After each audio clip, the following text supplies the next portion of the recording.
Onunla bu sahnede tanıştık. Negan.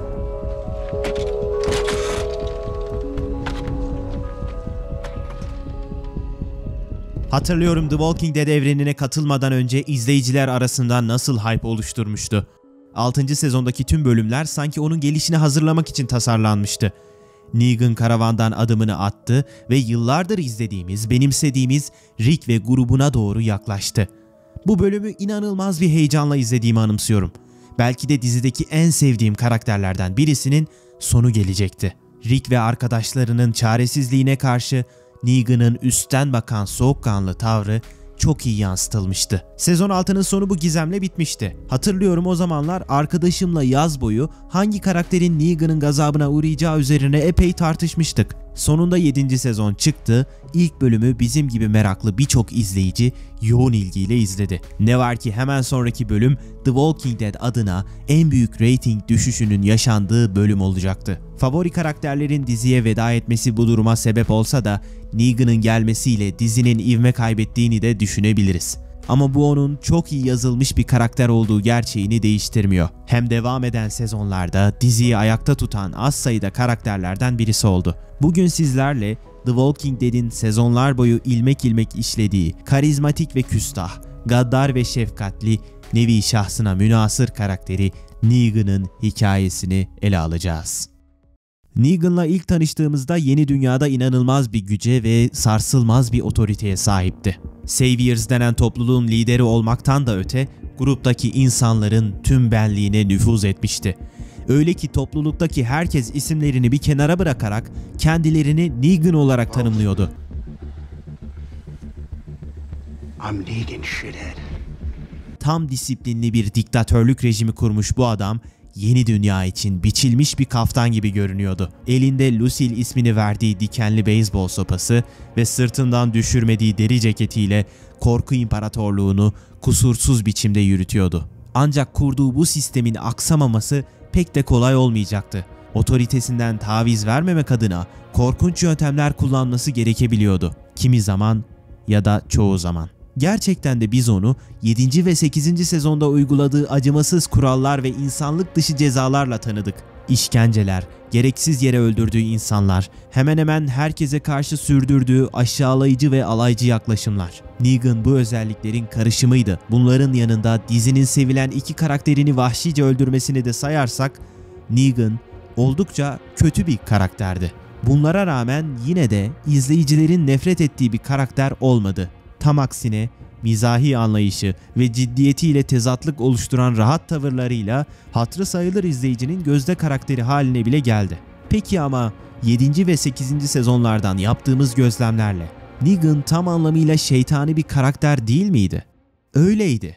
Ama böyle kestirip atacağımız bir karakter olmamasını sağlayan olaylar ve karakterin derinliğinin ortaya çıktığı süreç bundan sonra başlıyordu. Little pig, little pig. Let me in. Negan'a karşı sahip olduğumuz kötü intibalar ilk olarak Carl'la olan ikili ilişkisiyle yerinden oynamaya başladı. Dizi boyunca Negan'ın karşılaştığı tüm çocuklara karşı çok daha duyarlı yaklaştığını gördük. Ama bunların en iyi örneği Carl'dı. Carl intikam için cesurca bir hareket yaparak Negan'ın adamlarını öldürmüştü. Bundan sonra Negan'dan ona karşı hiç tahmin edemeyeceğimiz bir yaklaşım aldık. Negan her ne kadar Rick ve tayfasından nefret etse de bu nefret Carl'a sıçramadı. Daha ilk karşılaşmalarında bile ona karşı aşağılayıcı ve örseleyici tutum sergilememişti. Aksine bölümler geçtikçe ona karşı saygı beslemeye bile başladı. Tabii ki aralarındaki amansız düşmanlık birbirlerini daha iyi anlamalarına izin vermedi. Nihayetinde Carl öldüğünde ise Negan'ın derin bir hüzün içerisinde olduğunu gördük. Carl geleceğe dair vizyonu ve sarsılmaz cesaretiyle Negan'ın gözünde değer kazanmıştı. Yani Negan denilen bu adam sanılanın aksine bazı değerlere sahipti. Negan sahip olduğu bu hakimiyet döneminde bize cani bir lider profili çizdi. Hoş, bu profil bile saf bir caniden çok daha ayrıntılı bir görünüme sahipti. Ancak bu profilin renklenmeye başladığı evre aynı zamanda Negan'ın gücünü yitirmeye başladığı evrelerdi.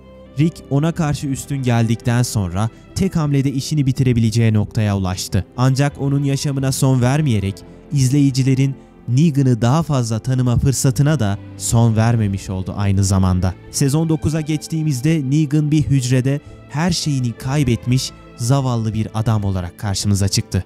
6 yıldır tek başına bir hücrede kalmasının sonucunda bildiğimiz Negan'ın tam olarak tersi bir adam görüyorduk. Rick'le yaptığı ard arda savaşların sonunda yenik düşmüş, Rick'in merhameti üzerine sağ bırakılmış ama şimdiki hali Maggie'nin de söylemiyle ölümden beterdi. Glenn'in intikamını almak için Negan'ı ziyaret eden Maggie, onun bu halini görünce onu öldürmenin ona verilecek bir ceza değil, ödül olacağını düşünüp bundan vazgeçmişti. Bir karakterin yaşayacağı en büyük değişimi yaşamıştı. Artık eski egosu tamamıyla kaybolmuş, 6 yıldır kendini dinlemek onu davranış olarak çok daha ince birine dönüştürmüştü. Peki şimdi onun hakkında ne düşünmeliydik? Geçmişte yaptığı onca zalimlikleri, vahşetleri, işkenceleri bir kenara bırakarak onun artık iyi birisi olduğunu düşünebilir miyiz? Tam burada her şeyi başa almak istiyorum. Tüm bu olanlar olmadan, her yeri yürüyen ölülerin sarmasıyla dünyanın çivisi çıkmadan önce Negan nasıl birisiydi? Kahramanlar ve kötü adamlarla dolu post-apokaliptik bir dünya. The Walking Dead. Ama çoğu zaman bu iki rolü birbirinden ayıran çizgiler silikleşebiliyor. Kim kahraman, kim kötü adam ya da kim doğru olan, kim yanlış olan ayırt etmek epey güçleşebiliyor. Sonuçta dizinin olayı bir noktada bu. Tüm kuralların yıkıldığı bir dünyada etik kurallar ne ölçüde aynı kalabilir? Hepimiz kendi hikayemizin kahramanlarıyız. Eğer Negan'ın yolculuğuna farklı bir bakış açısından bakarsanız onun hakkındaki hisleriniz de değişebilir. Dünya tam bir cehenneme dönüşmeden önce Negan sıradan bir insandı. Beden eğitimi öğretmeniydi ama ne işine ne de eşine karşı sorumluluk sahibi olduğu söylenemezdi. Belki çok iyi bir eş değildi ama karısı Lucille'i çok seviyordu. Bir gün eve geldiğinde Lucille'in ona yıkıcı haberleri vardı. Lucille kanser olmuştu. Bundan sonra da bu sefer herkesi ilgilendiren başka bir yıkıcı haber yayıldı. Tüm insanlar aniden ölmeye ve yürüyen ölüler halinde korku saçmaya başlamıştı. Dünya resmen kıyamete sürükleniyordu. Ancak Lucille'in kanser olması zaten Negan'ın kişisel kıyameti olmuştu. Bundan sonra daha az bencil olmaya, karısına karşı çok daha duyarlı davranmaya başladı. Lucille'in mücadelesi ona bir hayat amacı vermişti. Ve Negan bu yolda daha iyi bir adam haline gelmişti. Tüm düzenin mahvolduğu bir dünyada kanser olmak epey zorlu bir süreçti. Yine de Negan elinden geleni yapıyor ve Lucille için her şeyini ortaya koyuyordu. Ancak bir sabah ilaçları sakladıkları dolabın çalışmadığı güne uyandılar.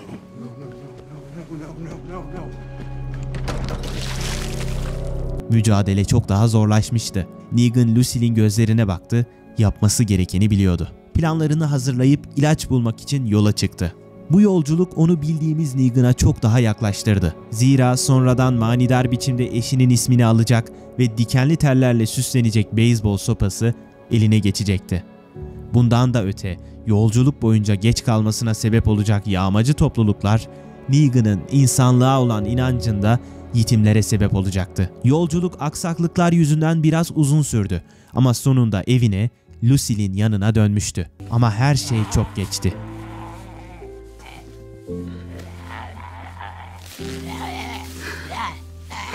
Lucille bu süreç içerisinde bir de not bırakarak mücadelesinden vazgeçmişti. Negan kendisini değiştirecek, içindeki canavarı açığa çıkaracak acıyı yaşıyordu. Artık Negan Smith bildiğimiz Negan'a dönüşmüştü. Bu hikaye bize dizinin 10. sezon 22. bölümünde anlatıldı. Nihayet Negan'ın geçmişini öğrenebilmiştik. Geldiğimiz noktada ise bu adam artık bir hapishane hücresindeydi. 6 yıl sürecek bu inziva sürecinde tek arkadaşı Carl'ın da kız kardeşi olan tatlı mı tatlı Judith olacaktı. Negan değişiyordu. Hücreden kolay bir şekilde kaçmasına rağmen kendi isteğiyle geri dönmüştü. Mecbur olmadığı birçok noktada Judith'i kurtarmış ve diğer insanlara da yardım etmişti. Papaz Gabriel'le yaptığı konuşmaların da etkisiyle kendine yaptığı itiraflarla resmen arındığını hissediyordu. Tüm bunlara rağmen toplulukta güven kazanamıyordu. Fısıldayanlar isimli topluluğun Alexandria'yı tehdit etmesiyle Negan'a ihtiyaç duyuldu. Carol Negan'dan bu topluluğa katılmasını ve liderleri Alpha'yı öldürmesini istedi. Negan tekrar sahnedeydi. Ama bu sefer insanların güvenini kazanma amacındaydı. Alpha ile ilişkilerini geliştirip nihayetinde onun işini bitirdi. Alpha'nın kesik başını Carol'a getirdi. Bundan sonra Daryl'la beraber Beta'ya karşı mücadele etti.